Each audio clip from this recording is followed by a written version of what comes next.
அனைவருக்கும் வணக்கம்.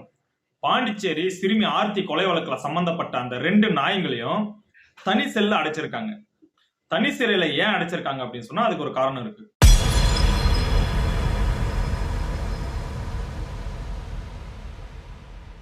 அந்த நாய்ங்க மேல பொதுமக்கள் மட்டும் கோவமா இல்ல, சிறைவாசிகளுமே கொலை வெறியில இருக்கிறதா தகவல் வந்திருக்கு. அதனால இவங்களை தனி செல்ல போட்டாதான் அங்க ஒரு அசாதாரண சூழ்நிலை ஏற்படாம இருக்கும் அப்படின்றதுனால இவங்களை தனி செல்ல போட்டிருக்காங்க. இந்த தனி செல்ல போட்டதுனால இந்த நாய்ங்க என்ன பண்ணிருக்காங்க அப்படின்னு சொன்னா, இந்த விவேகானந்தன்றவன் அந்த கிழட்டு நாய் என்ன பண்ணிருக்கான்னா, அவனோட சட்டையை கழட்டி அவன் கழுத்தையே சுத்தி இறுக்கி தற்கொலைக்கு முயற்சி பண்ணிருக்கான். அதுல இருந்து அவனை காப்பாத்தி அவனுக்கு குளிக்க சோப்பு கொடுத்து குளிக்க சொன்னா அந்த சோப்பை எடுத்து முழுங்கி தற்கொலைக்கு முயற்சி பண்ணிருக்கான். அந்த நாயெல்லாம் சாகட்டும்னு அப்படியே விட்டுறணும். இவனால எதுக்கு மறுபடியும் அந்த தற்கொலை முயற்சியில இருந்து காப்பாத்தி கொண்டு வந்து ஹாஸ்பிட்டல் கூட்டிட்டு போயிட்டு மறுபடியும் இங்க கூட்டிட்டு வந்து ரொம்ப மெனக்கெடுறாங்க அவனுக்காக. ஆனா இந்த விஷயத்துல நாம யோசிக்க வேண்டிய இன்னொரு முக்கியமான விஷயம் இருக்கு. அவனுக்கு ஜெயில போயிட்டு தற்கொலை பண்ணிக்கிற அளவுக்கு தைரியத்தை எங்கத்துல இருந்து வருது, எப்படி வருதுன்னு பார்த்தோம்னா அதுக்கு முழுக்க முழுக்க இருக்கிற ஒரே ஒரு காரணம் இந்த கஞ்சான்ற கர்மம் தான். இந்த கஞ்சான்ற கர்மத்தை எடுத்ததுனாலதான் அவனுங்களுக்கு எதை வேணாலும் செய்யலாம் அப்படின்ற ஒரு தைரியம் வருது. அந்த தைரியம் வர்றதுனாலதான் எல்லா கிரைமுக்கும் ஒரு காரணமா அமையுது. நம்ம காலத்துல எல்லாம் கஞ்சான்றது நம்மளுக்கு ஒரு அறிமுகம் இல்லாத பொருள். அது எங்க விளையுதுன்னு தெரியாது, அது எப்படி எடுத்துட்டு வராங்கன்னு தெரியாது, நிறைய பேருக்கு அதை எப்படி யூஸ் பண்ணணும்னு கூட தெரியாது. அதுக்கு ஒரே ஒரு காரணம் என்ன அப்படின்னு சொன்னா, அன்னைக்கு இருந்த நடிகர்களா இருக்கட்டும், அன்னைக்கு இருந்த ஹீரோக்களா இருக்கட்டும், அவங்க யாருமே நான் ஒரு கஞ்சாக்கு அடிமையானவனா அப்படின்னு சொல்லி காட்டவே மாட்டாங்க. ஒரு ஹீரோ அப்படின்னு சொன்னாலே அவனை குடிக்கு அடிமையா இருப்பானே தவிர ஆனா கஞ்சாக்கு அடிமையா இருக்க மாட்டான். அப்படி நாம அப்பேற்பட்ட படங்களை பார்த்து வளர்ந்ததுனாலதான், அப்பேற்பட்ட ஹீரோக்களை பார்த்து வளர்ந்ததுனாலதான் நமக்கு அது என்ன ஏதுன்னு தெரியல. ஆனா இப்ப சமீப காலமா எடுத்துட்டு இருக்க படத்துல அந்த கஞ்சாவை ஒழிக்க வேண்டிய ஹீரோவே அந்த கஞ்சாவை யூஸ் பண்ணி எப்படியெல்லாம் யூஸ் பண்ணணும் அப்படின்றத பாட்டு மூலியமாவோ அவரோட செயல் மூலியமாவோ கத்து கொடுத்துட்டு அது எங்க கிடைக்கும், அது எப்படி பிசினஸ் நடக்குது அப்படின்றது எல்லாத்தையும் கத்து கொடுத்துட்டு லாஸ்ட்ல அந்த கஞ்சாவை ஒழிச்சு கட்டிடுறாங்க.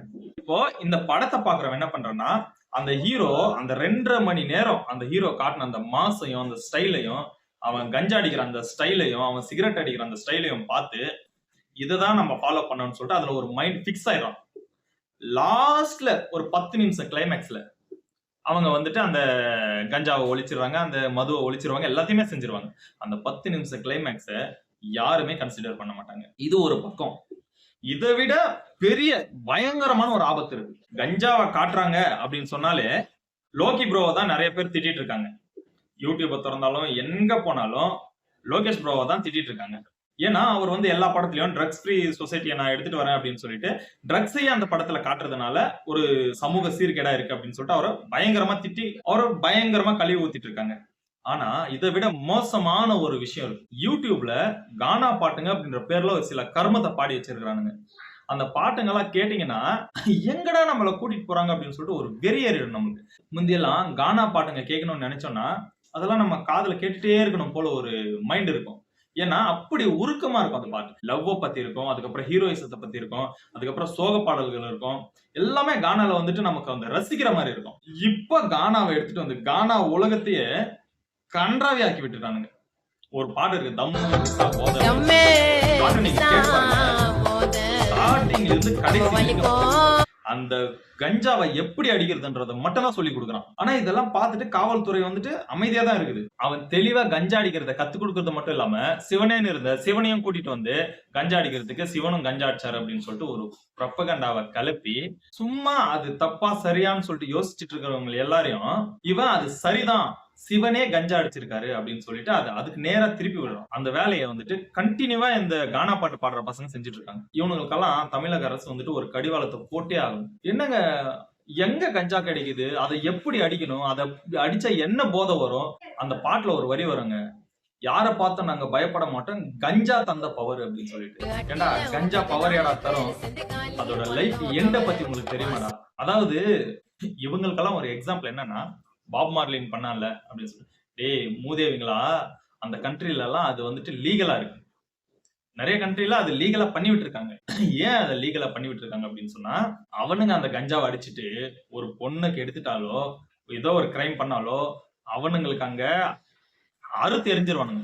அப்பேற்பட்ட தண்டனைகள் இருக்கிறதுனால அவன் கஞ்சாவே அடிச்சாலும் இந்த தப்ப பண்ண மாட்டான் அப்படின்ற தைரியத்துல அதை லீகலா பண்ணி வச்சிருக்காங்க. இங்க அப்படியா நடக்குது? கஞ்சா அடிச்சிட்டு போயிட்டு குழந்தை எது குமரி எது கிளவி எதுன்னு தெரியாம போயிட்டு சீரழிஞ்சு குட்டிச்சவர் ஆயின்னு இருக்கிறாங்க. அது பரவாயில்லைங்க.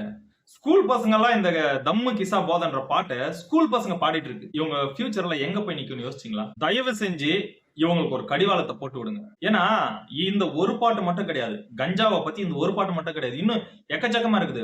முந்தையெல்லாம் வெட்டுறது குத்துறது கொலை அப்படின்றத வந்துட்டு கேள்விப்பட்டிருப்போம், எங்கேயோ ஒண்ணு நடக்குது அப்படின்னு சொல்லிட்டு கேள்விப்பட்டிருப்போம்.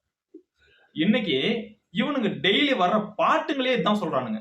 மூளைய செதற விட்டுருவேன், கிட்னி அறுத்து விட்டுருவேன், தலையை வெட்டி தனியா எடுத்துருவேன், தலையை ஓரமா வச்சிருவேன். இதுதாங்க கானா பாட்டா வந்துட்டு இருக்கு.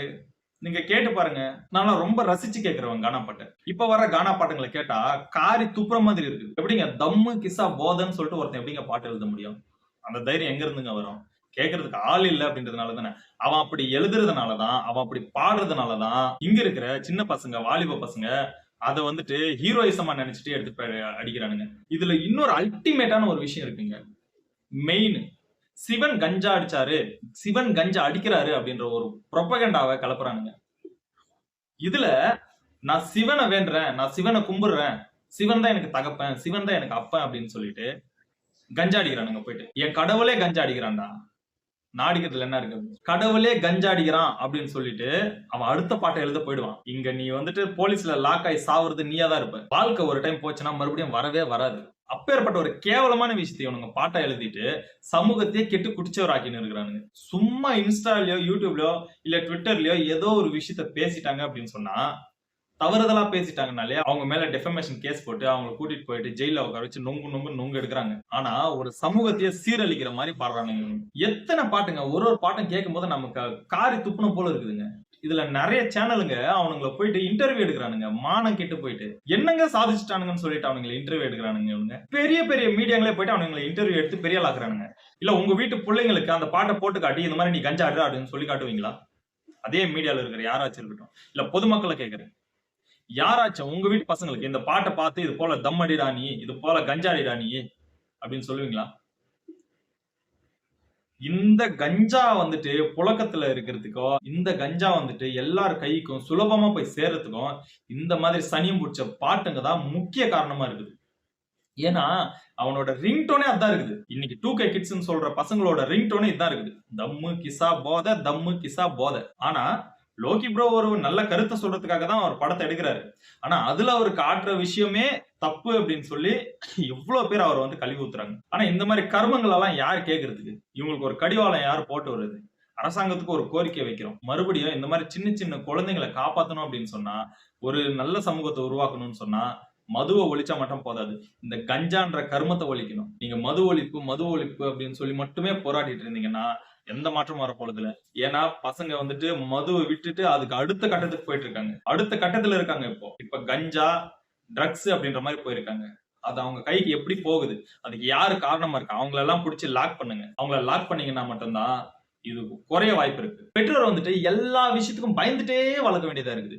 ஆம்பளை பசங்களை வளர்த்தா இந்த மாதிரி கஞ்சா வித்துல போயிடுவாங்களோ அப்படின்ற பயம், பெண் குழந்தைங்களை வளர்த்தா இந்த நாய் வந்துட்டு கற்பழிக்கிறானேன்ற பயம், குழந்தைங்களை வெளியே விட்டா கடத்திட்டு போயிடுறாங்களேன்ற பயம். எத்தனை பயத்துல நாம வாழ்றது? அப்போ இதுக்கு மூல காரணம் எதுவோ அதை தான் நம்ம ஒழிக்கணுமா இருக்குது. இன்னைக்கு இந்த கஞ்சான்றது குறையோடு போய் இருக்கிறதுனாலதான் இன்னைக்கு மொத்த கிரைம்ல 100% இந்த கஞ்சாவால தான் நடக்குது. இந்த கஞ்சா பொதுமக்களுக்கு போய் சேர்றதுக்கு மூல காரணமா யாரெல்லாம் இருக்கிறாங்களோ, இந்த பாட்டு பாடுற சனியனுங்க மட்டும் கிடையாது, இன்னும் யாரெல்லாம் இருக்கிறாங்களோ எல்லாரையும் பிடிச்சி லாக் பண்ணுங்க. ட்ரக்ஸ் ஃப்ரீ சொசைட்டி அப்படின்றத படத்துல மட்டும் பேசினா மட்டுமே இது ஒழியாது. இந்த மாதிரி பொதுமக்களுக்கு நெருக்கமா இருக்கிற சில விஷயங்களை ஒழிச்சாலே நீங்க ட்ரக்ஸ் ஃப்ரீ சொசைட்டியை உருவாக்க முடியும். இது வந்துட்டு நம்மளோட பாயிண்ட் ஆஃப் வியூ. இதை பத்தி உங்களுக்கு ஏதாச்சும் கருத்து வேறுபாடுகள் இருந்துச்சு அப்படின்னு சொன்னா, இல்ல மாற்று கருத்துக்கள் இருந்துச்சு அப்படின்னு சொன்னா தயவு செஞ்சு கமெண்ட்ல பதிவு பண்ணுங்க. உங்க ஃப்ரெண்ட்ஸ் யாராச்சும் இது போல மைண்ட் செட்ல இருந்தாங்கன்னா அவங்களுக்கு இந்த வீடியோவை ஷேர் பண்ணி விடுங்க. இது போல விஷயங்களை வளர விடாம தடுக்கணும்னா அது நம்மள இருந்து தான் ஆரம்பிக்கணுமே தவிர மத்தவங்க கிட்ட தேடி பிரயோஜனம் இல்லை. நீங்க இது போல பாடல்கள் எல்லாம் புறக்கணிக்க ஆரம்பிச்சீங்கன்னா தானாவே இதெல்லாம் ஒழிய வாய்ப்பு இருக்கு. நன்றி, வணக்கம்.